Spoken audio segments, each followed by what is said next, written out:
Start na po tayo. Good afternoon po sa inyong lahat. Good afternoon din po. Um, ako po ang next reporter, Miss Bernadine Galang. Next slide po. Ayan po.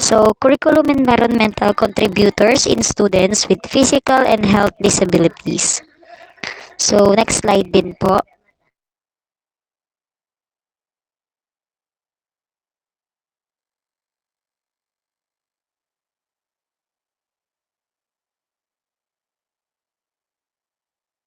Ayan po. Number one po is design instructional units that enable students to learn about disabilities. Number two po is surface and confront misinterpretation of persons with disabilities. Number three, utilize books and resource that center individuals with disabilities. Number four, recognize the lives and contributions of individuals with disabilities. And last po is number 5, design PBL opportunities that include individuals with disabilities. Ito pong lahat ng binasa ko po, i-explain ko na lang din po. Ito po yung lahat ng mga dapat po nating matutunan po this topic po, and then yung sa mga nakaraan pa na nag-reports din po. Next slide po. Ito naman po yung mga characteristics of students with physical and health disabilities. Yung pinakauna po dun is yung cognitive. Physical disabilities and other health impairments, definitions, and characteristics ko. Pinakauna po dun yung orthopedic impairments. Involve damage with the skeletal system. Yun po yung example po is nagkaroon ng problem sa kamay or pinanganak siya through inborn na talaga na kulang po yung physical part niya po. Next po is neuromotor impairment. Involve damage to the nervous system. Ito naman po yung sample po nito is yung pwedeng epilepsy yun. Direct po yun dahil po yun sa brain natin, sa nervous system natin. Next po is quadriplegia. Both arms and legs impaired. Ito po yung yung both na pinanganak po talaga siya na hindi naging maayos yung kanyang kamay, yung both arms and tsaka yung kanilang legs. Next naman po is paraplegia, legs impaired. May problem din po to sa legs or pinanganak sila na ganun na po yung ganun na po yung kanilang kanila pong kondisyon. Next po is hemiplegia, left or right side of the body is impaired. Kumbaga sana po, ito po is half of their body po is may problem or hindi nila nagagalaw or yun nga po, parang ano lang din po siya sa na-stroke na yung half of their body po is may problem. Next po is diplegia. Both legs are impaired more than the arms. Ganun din po, yung sa both legs po nila is may problem po. Okay po, next slide po. Ayan po. Number 2 po is academic disability. Sa academic disability po or learning disabilities are disorders that affect the ability to understand or use spoken or written language. Hindi ko na po siya babasahin ng buo. Syempre po, di ba po, tayo mga students, mahalaga po na dapat nakaunawa tayo sa mga ituturo ng ating mga teachers, ganun din sa mathematical coordination, sa mga letters or yung mga nababasa po natin. Yung unang sakit po doon na disability po doon na meron po dito is yung number 1 po, letter A is dyslexia. Is a learning disorder that involves difficulty reading due to problems identifying speech sounds and learning how they relate to letters and words decoding. Yung dyslexia po, ito po yung sample ng napanood po nating movie na Every Child is Special. Yun yung nagkakaroon ng problem na nagbabalik-baliktad yung mga nababasa niya sa board na tinuturo ng kanyang teacher. Next naman po is yung ADHD o Attention Deficit Disorder. Is a neurological impairment characterized by intention, impulsivity, and or hyperactivity. Ito po yung problem, ito po yung based na rin po sa mga nag-report pa last time na napag-aralan na rin po natin na po. Ito po yung yung parang sobrang hyper po nila ng mga may case po nito. Next slide po.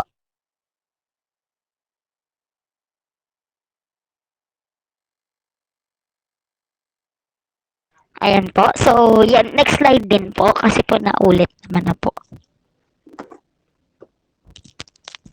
Next slide po. Ayan. So, letter C po is dysgraphia is a learning disability that affects writing disabilities. It can manifest itself as difficulties with spelling, poor handwriting, and trouble putting thoughts on a paper. So, yung sa dysgraphia naman po, na yung learning ang problema naman po nito is magkakaroon siya ng problem po sa pagsusulat niya. Kasi po hindi niya, kahit na alam, hindi niya po ano yung thoughts niya na gusto niya isulat or dapat niya po gawin. So next naman po is dyspraxia is a form of developmental coordination disorder o DCD affecting fine and or gross motor coordination in the children and adults, often occurring alongside with dyslexia. Parang gano'n din po, may same siya sa case po ni dyslexia. So next slide po.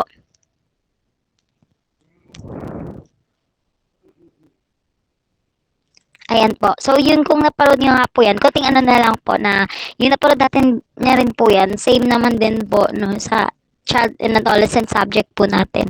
Yung every child is special. Kung alam ko na rin po, napanood naman na din natin to. So, I know po na another reporter na po. Kung tama po ba? Ayun, tama po. So, our next reporter po. Thank you po.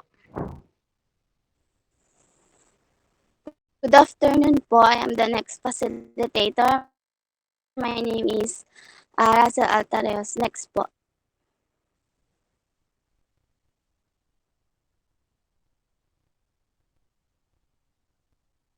So my topic is the characteristic of physical disability. So number one is paralysis. So paralysis is the loss of the ability to move some of our body. It can it can have lots of different causes. Some of which is serious or depending on the cause. It may be temporary or permanent. So ang paralysis daw po is pwede maging temporary or maging permanent na. So, what are the symptoms of paralysis? The main symptom of paralysis is inability to move part of your body or not being able to move at all. It can start suddenly or gradually. Sometimes po, it comes and goes. Paralysis can affect any part of the body, including the face and the hands, the arm or leg, or we called monoplegia. One side of the body, or we called hemiplegia. Both legs or paraplegia, or both arms and legs, or we called quadriplegia. So next po is altered muscle tone. So the simple definition of tone as the resistance to passive stretch is a physiologically complex interlaced network encompassing neutral circuits in the brain, spinal cord, and the muscle and muscle spending. Disorders of muscle tone can arise from dysfunction. Ang altered muscle tone is pwede kapag lumala po, pwede siyang tawaging hypertonia or hypotonia po.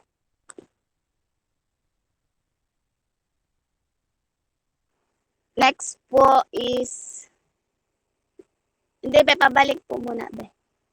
Next po is unsteady gait.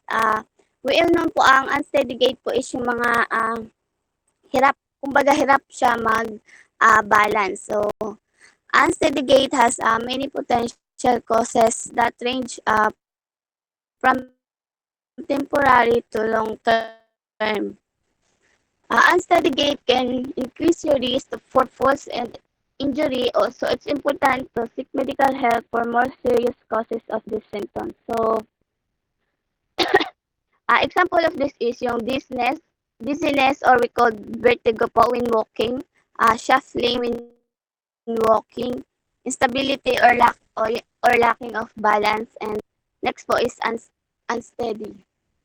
Next po is yung loss of or inability to use one more climb. Same lang po siya sa paralysis. Para pong kapag yung hindi na po tayo na kumbaga hirap po tayo mag-balance or naging paralisado na yung ating any part of our body. Halimbawa po yung paa or yung kamay. Ganun po. Next po is difficulty with gross motor skills such as walking or running. Dito naman po is yung mga hirap, kumbaga hirap silang maglakad. Hirap nilang gawin yung mga gross motor skills. And same din po sa fine motor skills po. Next po.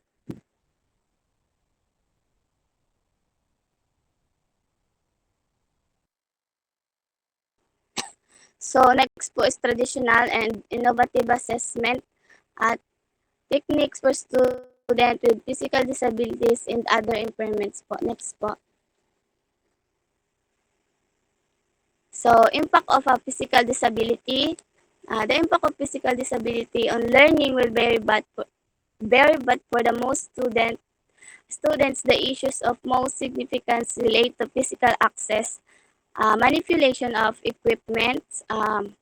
Example is yung laboratory, access to computers, participation in field trips, in the time and energy expended in moving around campus. Student may be affected in the following ways po. Next po.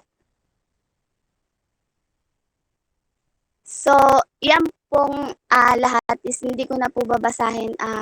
Kumbaga, yan po is ay iilan lamang sa mga nangyayari sa mga estudyanteng typical po sa araw-araw. So, kumbaga po, hindi biro sa kanila yung mga nangyayari. Kaya po kapag nakakakita or mayroon tayong kakilalang batang may physical disabilities, wag po natin silang kumbaga tulungan natin sila para maging positibo or ma-feel din po nila na may hindi sila nag-iisa. Yun lang po.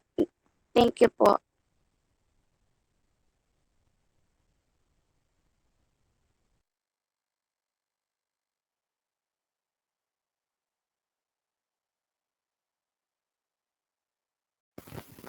Next ako din. So, good afternoon. I'm Diesel Grok and I'm the last facilitator. Next slide.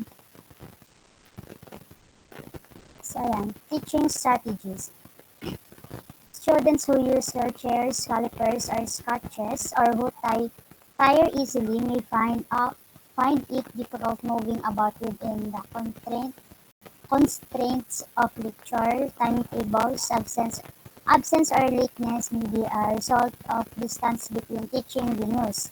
So at the end of the lecture, you may need to recap any information given at the beginning. So dito, yung teaching strategies ng mga teacher na yung tinatanas may disabilities, yung ginagawa nila is yung pag nag-lecture sila, nire-recap nila at the end nung kanilang discussion para mas maintindihan yung students. So, check that academic activities which take place off campus, such as industry visits, interviews, or field work, are accessible to people with a mobility disability. Consider the supplementary laboratory practicals, films, or videos or as alternative option to field trips. So, students with a mobility disability may sometimes wish to use their own furniture such as ergonomic chairs or sleek writing tables. So, yung mga students na mayroong mobility disability is meron silang sarili nilang furniture or meron silang sariling upuan, chairs. Tapos, dapat yung space nila is malaki yung para mas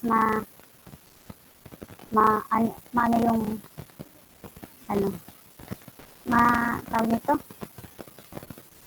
malaki dapat yung space para mas maano yung pagturo ng teacher. Some students with back problems may prefer to stand in lecture or classes rather than sit. So yung may mga mobility disability, yung iba is mas prefer nilang nakatayo sila during lectures kaysa na nakaupo.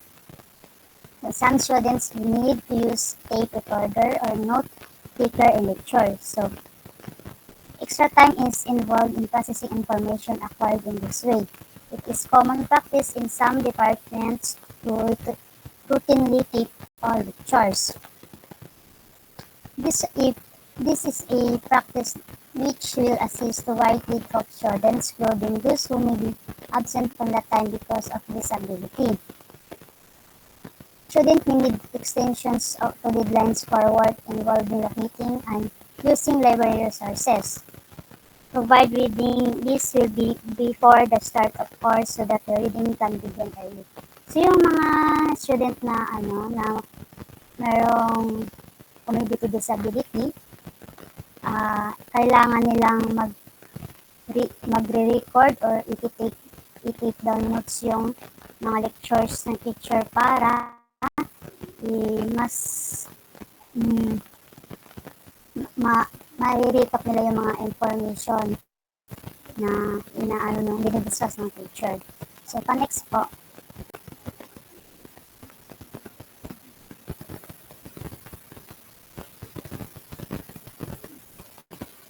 Comorbidity with other disorders. So, yung comorbidity with other disorders, ito yung next slide ako. Ito yung isa-isang tao meron siyang dalawang disorders or illness. So, yung halimbawa nito is yung halimbawa yung isang tao is meron siyang diabetes. So, and then later on, nadadiagnose siya ng depression. So yung depression, yun yung tinatawag na comorbidity. So yung both condition have symptoms that can affect your quality of life. So kapag nagpapaano ka sa doktor, halimbawa nagpapatingin sa doktor ng diabetes, so inaano din ng doktor na yung depression niya is nakaka-affect din sa overall health ng person. So next. So ito yung examples ng may comorbidity. Yung heart disease, high blood pressure, respiratory disease, mental health issues like dementia,